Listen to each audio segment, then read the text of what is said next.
La guerre commerciale en développement entre les États-Unis et la Chine continue de s'intensifier. Il y a des rapports ce soir que la Chine a suspendu les exportations de minéraux de terres rares. Il est difficile de prédire comment cela va se dérouler, mais il semble de plus en plus que l'objectif des États-Unis est de réorienter le commerce mondial loin de la Chine. J'ai fait une pause de 90 jours pour ceux qui n'ont pas riposté, car je leur ai dit qu'en cas de riposte, nous doublerions la durée. C'est ce que j'ai fait avec la Chine lorsqu'ils ont riposté. C'est de la folie. Des banderoles pro-démocratie apparaissent en Chine parce que les citoyens chinois sont mécontents de Xi Jinping. Pendant ce temps, Trump redouble d'efforts sur son plan de tarifs douaniers. Les États-Unis viennent d'annoncer qu'ils augmenteront les tarifs sur les produits chinois à 245%. Je pense que cela pourrait être le tarif le plus élevé que nous ayons jamais imposé à un pays dans l'histoire des États-Unis. Trump augmente à nouveau les tarifs car le Parti communiste chinois riposte. C'est aussi simple que cela. Et la partie triste de tout cela est que les personnes qui souffrent le plus sont les citoyens chinois moyens. C'est exactement pourquoi nous voyons de plus en plus de manifestations se produire partout en Chine. Alors parlons de tout cela dans la vidéo d'aujourd'hui, en commençant par la propagande du Parti communiste chinois. Comme certains d'entre vous le savent peut-être déjà, les bots du Parti communiste chinois sont sur toutes les plateformes pour promouvoir le récit pro-Parti communiste chinois et dévaloriser tout ce qui critique le gouvernement communiste. C'est pourquoi, si vous pouvez me rendre un petit service et cliquer sur le bouton « J'aime » et s'abonner en dessous, cela aide vraiment beaucoup la vidéo et je m'excuse sincèrement de demander autant. Maintenant, commençons la vidéo. Parlons d'abord de quelle a été la riposte de la Chine. Maintenant, tout comme les représailles précédentes, cette fois, l'attaque chinoise était à plusieurs volets. Mais l'une des plus grandes choses qu'ils ont faites a été d'interdire leurs exportations de terres rares. Aux États-Unis, c'était une tentative du Parti communiste chinois pour étrangler l'économie américaine. Voici plus de détails. La Chine a cessé d'exporter ses métaux vers les États-Unis, un geste qui pourrait paralyser les entreprises américaines. Les métaux de terres rares sont un groupe de 17 éléments du tableau périodique. La plupart d'entre eux ont des noms vraiment étranges, comme l'europium ou le holmium ou le scandium. Malgré leur étrangeté, ils sont assez importants. Vous avez besoin de terres rares pour fabriquer un certain nombre de produits cruciaux comme les semi-conducteurs, les moteurs de véhicules électriques, les avions de chasse et les missiles, les éoliennes et même vos lumières LED. En gros, ce sont les métaux de l'avenir. Et où la Chine intervient-elle? Eh bien, la Chine domine la production de terres rares. La Chine représente 70% de toute la production mondiale de terres rares. Les aimants en terres rares, fabriqués à partir de métaux de terres rares, représentent 90% des aimants et sont essentiels à la production de véhicules électriques. Maintenant, cette dominance n'est pas un accident. La Chine a identifié l'importance des terres rares dans les années 90. Ils ont d'abord instauré des contrôles stricts sur les dépôts. Les terres rares ont été classées réserves stratégiques protégées. Ensuite, la Chine a investi dans la technologie de traitement. Comme tous les minerais, les terres rares doivent être extraites et traitées. Et la Chine a pris les devants pour le faire, et depuis lors, il n'y a eu aucun retour en arrière. Exactement, ils ont vu une ouverture dans les années 1990 et l'ont saisie, mais quelle était cette ouverture? Ce n'était pas un monopole que la Chine avait où seules les terres chinoises avaient des terres rares. Non, non, non. En fait, si vous allez dans votre jardin et que vous creusez un peu, il est fort probable que vous trouverez des terres rares. Donc, le nom est certainement un peu trompeur. C'est ainsi que nous les avons nommés lorsque nous les avons découverts pour la première fois et le nom est resté. Mais la Chine a bâti ce monopole grâce au raffinage, pas seulement en exploitant des terres rares. Si vous creusez une livre de terre, vous trouverez probablement des terres rares. Mais pour raffiner cette terre rare, vous produisez probablement des gallons et des gallons de déchets toxiques. Ce type de déchets est régulé pour éviter que les entreprises ne les déversent simplement dans les rivières ou les lacs. Cela nuirait aux civils. C'est pourquoi les gouvernements occidentaux ont de nombreuses réglementations sur la gestion des déchets. C'est ce qui augmente le coût du raffinage en Occident, alors qu'en Chine, ils s'en soucient moins. Ils étaient ravis d'accepter le plus d'affaires possible. Et lentement, la Chine était pratiquement le seul pays prêt à raffiner les terres rares. Et c'est exactement ainsi que la Chine a construit le monopole. Mais cette dépendance pose problème, mais ce n'est pas catastrophique. Parce que si vous y pensez, pratiquement tous les pays du monde vont avoir besoin de ces minéraux. Il y a donc suffisamment de demandes pour que d'autres pays interviennent et proposent d'assouplir leurs réglementations, permettant ainsi à leurs entreprises de perfectionner leurs techniques et de développer leur économie en répondant à cette demande. Bien sûr, à court terme, cela prendra du temps. Cela signifie qu'il y aura des problèmes de chaîne d'approvisionnement, mais à long terme, d'autres pays répondront à cette demande et si aucun pays ne se manifeste ou si aucun pays avec lequel nous sommes prêts à nous associer ne se manifeste à la fin de la journée. Les pays occidentaux, les gouvernements occidentaux assoupliront leurs réglementations pour lancer cette industrie. En somme, nous avons délocalisé l'industrie du raffinage non par incapacité, mais par choix délibéré. Suite au décret exécutif signé aujourd'hui par le président Trump, il semble que nous pourrions revoir notre position sur la réglementation de cette industrie. Bien entendu, cela ne signifie pas une absence totale de réglementation. Je pense que les réglementations deviendront probablement un peu plus souples. Voici les détails sur le décret exécutif. Aujourd'hui, le président Trump a signé un décret lançant une enquête sur le risque pour la sécurité nationale posé par la dépendance des États-Unis à l'égard des minéraux critiques importés et de leurs produits dérivés. L'enquête produira un rapport détaillant les risques, avec des recommandations pour renforcer la production nationale, réduire la dépendance aux fournisseurs étrangers et améliorer la sécurité économique et nationale. D'après ce rapport, il semble que nous nous dirigions vers un assouplissement de la réglementation. Je prévois aussi que davantage de pays autres que la Chine vont se mobiliser pour répondre à cette demande. Car encore une fois, la demande pour ces minéraux ne fera que croître chaque année, probablement chaque mois.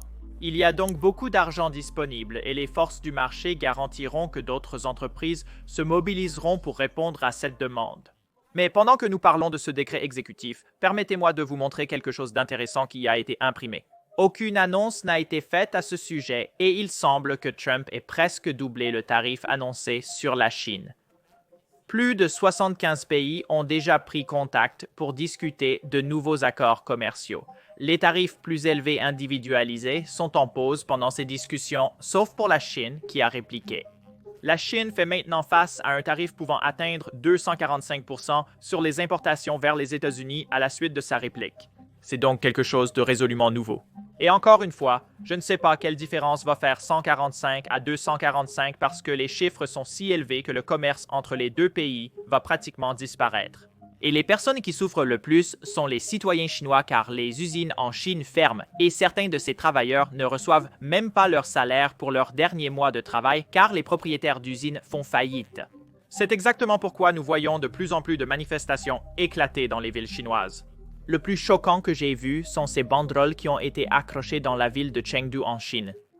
La bannière disait que des banderoles pro-démocratie étaient accrochées à un pont en Chine, affirmant qu'il n'y a pas de renouveau national sans réforme politique.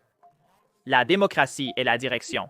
Les étrangers ne comprennent pas le courage qu'il faut pour faire cela. En Chine, ils ont une caméra pour 2 personnes et je vous rappelle qu'ils ont 1,4 milliard de personnes, ce qui signifie qu'ils ont plus de 700 millions de caméras dans toutes les villes chinoises. Ils peuvent trouver n'importe qui, n'importe où. Donc, les personnes qui accrochent ces banderoles prennent un grand risque. Et comme le tweet le dit, personne ne souffre plus aux mains du Parti communiste chinois que le peuple chinois. La partie la plus ironique de tout cela est aussi la ville où cela s'est produit, Chengdu. La même ville où TikTok que le Parti communiste chinois amène tous les influenceurs TikTok pour leur montrer la tournée de propagande sur la bonne gestion du gouvernement communiste en Chine. Chengdu est la même ville où les influenceurs TikTok des États-Unis s'exclament toujours et disent à tout le monde qu'ils ne connaissent pas la vraie Chine. Alors voici un rappel que tout comme n'importe quel autre pays, la version réelle de lui-même a de nombreuses versions. La différence est que dans un pays autoritaire, les gens ne sont pas autorisés à critiquer ouvertement les versions d'un pays que le gouvernement ne veut pas que vous voyiez, mais de temps en temps, nous recevons des rappels qu'il se passe beaucoup de choses sous la surface sur lesquelles les gens restent silencieux, et comme nous l'avons dit plus tôt, cela demande beaucoup de courage de faire cela en Chine, et malheureusement, il semble que le manifestant a été arrêté. Le manifestant à l'origine de cet acte audacieux a partagé une photo de la scène avant qu'il ne disparaisse de force, si vous voyez ce que je veux dire. Il a révélé qu'il avait passé une année entière à se préparer pour ce moment, déterminé à ce qu'il soit vu et mémorisé quel qu'en soit le coût. Ses derniers mots avant que tout contact ne soit perdu étaient « Tout ce que je souhaite, c'est la démocratie en Chine ». Si je devais deviner, comme l'homme du char, on n'entendra plus jamais parler de lui. Mais malheureusement pour le Parti communiste chinois, le peuple chinois souffre vraiment et ils expriment enfin leurs préoccupations. Ils expriment enfin leur mécontentement envers le gouvernement. Voici un autre clip montrant une manifestation de travailleurs à Nanjing, en Chine. C'était le 8 avril, il y a seulement une semaine.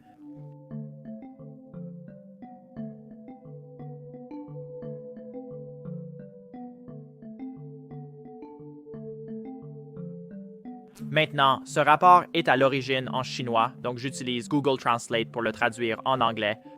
Donc apparemment, cette protestation a eu lieu parce que l'usine Volkswagen ferme, qui a été en fonctionnement pendant 16 ans, et maintenant elle ferme avec des travailleurs ayant des problèmes avec leur salaire. Si je devais deviner, ils ne sont probablement pas payés.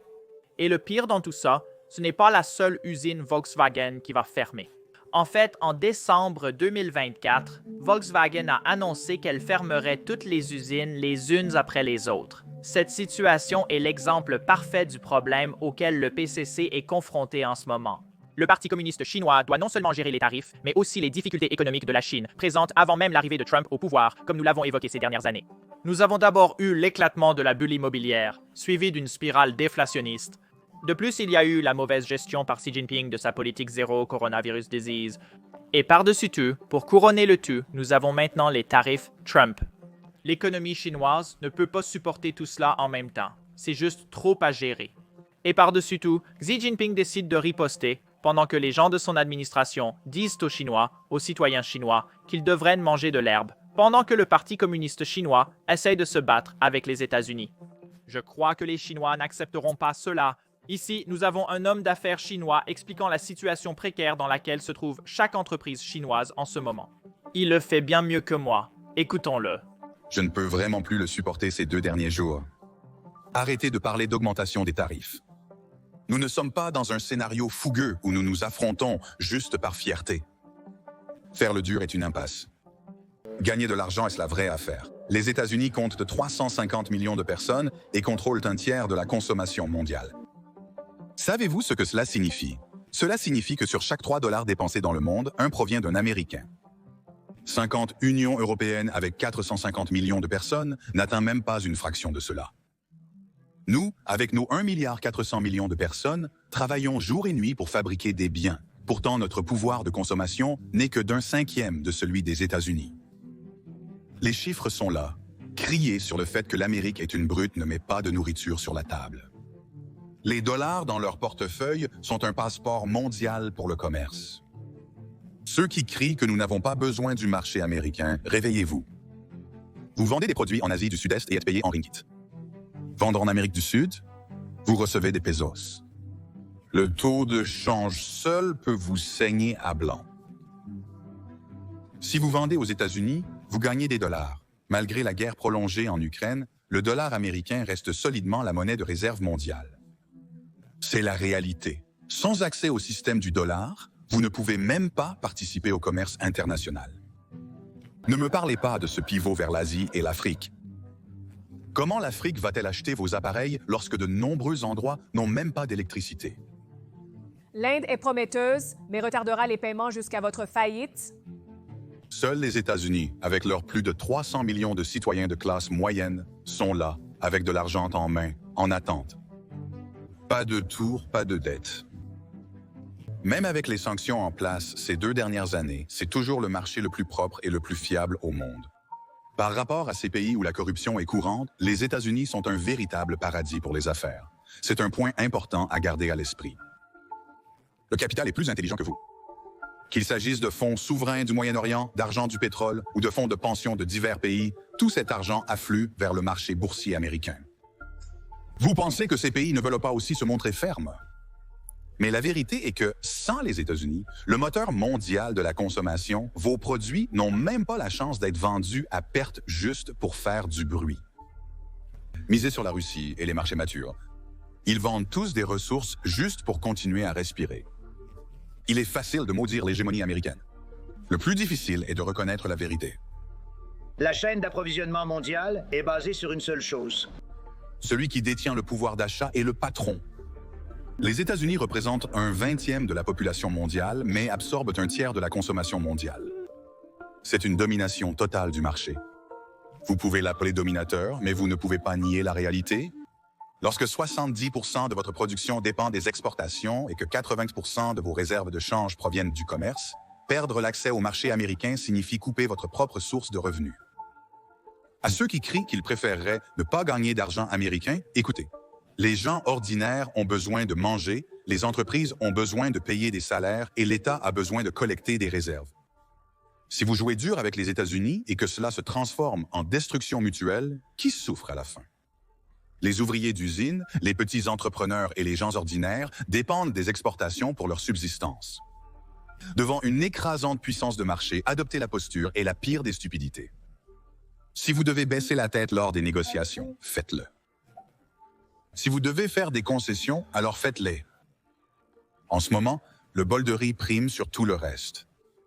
Je peux juste être un lycéen ordinaire, mais dans le monde des affaires, il n'y a pas de dignité, seulement l'offre et la demande. La taille du marché américain est plus éloquente que tout slogan. Au lieu de crier à la résistance, réfléchissez à comment gagner de l'argent selon leurs règles. Lorsque vos poches sont pleines de dollars, vous pouvez alors parler de moderniser vos industries et de vous distancer du dollar. Jusqu'à présent, tout cela n'est que des bêtises. Baisser la tête pour gagner de l'argent n'est pas honteux, mais parier la vie des gens ordinaires sur un sens mal placé de la fierté, c'est la vraie folie. Selon mon humble avis, si cela signifie que les gens ordinaires peuvent vivre mieux, même gagner de l'argent à genoux n'est pas un gros problème. YouTube se développe si rapidement qu'il vient de dépasser Netflix pour devenir l'application la plus populaire à la télévision. C'est juste à la télé, soit dit en passant. Si vous combinez la télévision, les téléphones, les ordinateurs, les tablettes, les gens passent un temps fou à regarder YouTube. C'est exactement pourquoi YouTube paie les créateurs 45 000 $ par minute. C'est 64 millions chaque jour. Donc, si vous avez déjà pensé à créer une chaîne YouTube pour vous-même, c'est le moment parfait. Il semble que même avec des messages comme ceci, le Parti communiste chinois ne recule pas. Juste ce matin, alors que j'enregistre ceci, le Parti communiste chinois a annoncé qu'ils allaient encore plus riposter. Ils ont interdit aux entreprises et compagnies aériennes chinoises d'acheter des avions Boeing. Plus d'informations sur cette décision. C'est exact. Bloomberg rapporte ce matin que la Chine a ordonné à ses compagnies aériennes de stopper les livraisons de jets Boeing et de toutes les pièces liées aux avions, ce qui a fait chuter les actions de l'entreprise de 4,6% dans les échanges avant l'ouverture du marché.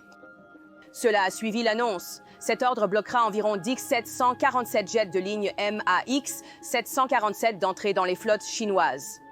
Le tarif de rétorsion de la Chine de 125% sur les biens américains a rendu les achats peu pratiques, plus que doublant le coût, selon ce rapport. Entre-temps, Pékin cherche des moyens d'aider les compagnies aériennes chinoises qui lootent les jets Boeing. Cette nouvelle arrive alors que le président Trump annonce qu'il envisage une pause pour les tarifs automobiles. La semaine dernière, il a exclu toute exception de ce type, tout en prévenant qu'il resterait flexible. Je regarde quelque chose pour aider certaines des entreprises automobiles où elles passent à des pièces qui étaient fabriquées au Canada, au Mexique et dans d'autres endroits. Et ils ont besoin d'un peu de temps car ils vont les fabriquer ici. Mais ils ont besoin d'un peu de temps, donc je parle ainsi. Maintenant, bien sûr, les médias d'État du Parti communiste chinois ne partagent pas toutes ces informations avec les citoyens chinois, car pensez à ce que cela donnerait. Chaque autre pays qui ne riposte pas obtient des accords sur des accords. Ils voient leurs tarifs réduits. Ils sont en mesure de négocier un meilleur accord par rapport aux tarifs du jour de la libération que Trump a annoncé. Et en plus de cela, nous avons maintenant une annonce que même les tarifs automobiles seront au moins réduits. Nous n'avons pas encore les détails, mais c'est ce que semble indiquer la déclaration de Trump. Maintenant, ce n'est pas quelque chose que les médias d'État chinois montrent aux citoyens chinois, car alors ils commenceront à remettre encore plus en question les décisions de leur gouvernement. Alors, que montrent les médias d'État chinois à leurs citoyens? Eh bien, de fausses vidéos sur comment il y a une ruée dans les supermarchés américains parce que les citoyens américains se précipitent tellement pour obtenir leurs produits chinois avant que les magasins ne soient à court. Voici les détails et c'est un mensonge complet, donc c'est tout simplement risible. Ils ont rapidement été exposés pour cela aussi, mais bien sûr, le Parti communiste chinois étant le Parti communiste chinois, a bloqué toutes les vidéos exposant les médias d'État. Récemment, China Central Television News et d'autres médias officiels chinois ont rapporté qu'en raison des tarifs réciproques à venir le 9 avril, les résidents locaux se sont précipités dans les supermarchés pour saisir des marchandises par crainte d'une flambée des prix et les Américains ont déclenché une vague de stockage. Les vidéos que vous voyez sur le côté de votre écran, eh bien, ce sont les vidéos du Black Friday en 2018. Ils utilisent donc de fausses vidéos ou de vieilles vidéos pour donner aux citoyens chinois l'impression que l'Amérique s'effondre, qu'ils luttent autant que la Chine. Mais en réalité, je ne pense pas que beaucoup de gens remarquent même que les produits chinois augmentent en prix, du moins pas encore. Pendant ce temps, les travailleurs chinois manifestent littéralement dans les rues. Quoi qu'il en soit, le rapport montre que le Parti communiste chinois a été très vite exposé. Cependant, des vidéos tournées par plusieurs Chinois locaux ont montré que la situation rapportée par les médias officiels chinois n'apparaissait pas dans les vidéos. Le 7 avril, Tommy de Los Angeles est allé dans un supermarché près de chez lui. Il a affirmé que cet événement mineur avait été amplifié. Ce supermarché propose de nombreux produits made in China, mais personne ne s'est rué dessus. Rien d'inhabituel. Un autre Chinois vivant à Seattle a filmé un supermarché Costco près de chez lui. Il a dit « TikTok est tout à fait absurde. Ces salauds sont vraiment doués pour dire des absurdités. » Donc oui, le Parti communiste chinois est en panique et il propage de la propagande, de fausses vidéos sur les réseaux sociaux américains, juste pour riposter. Donc si vous pouvez nous aider un peu, et peut-être partager cette vidéo avec juste une personne, parce que de cette façon, vous nous aidez à contrer la propagande du Parti communiste chinois,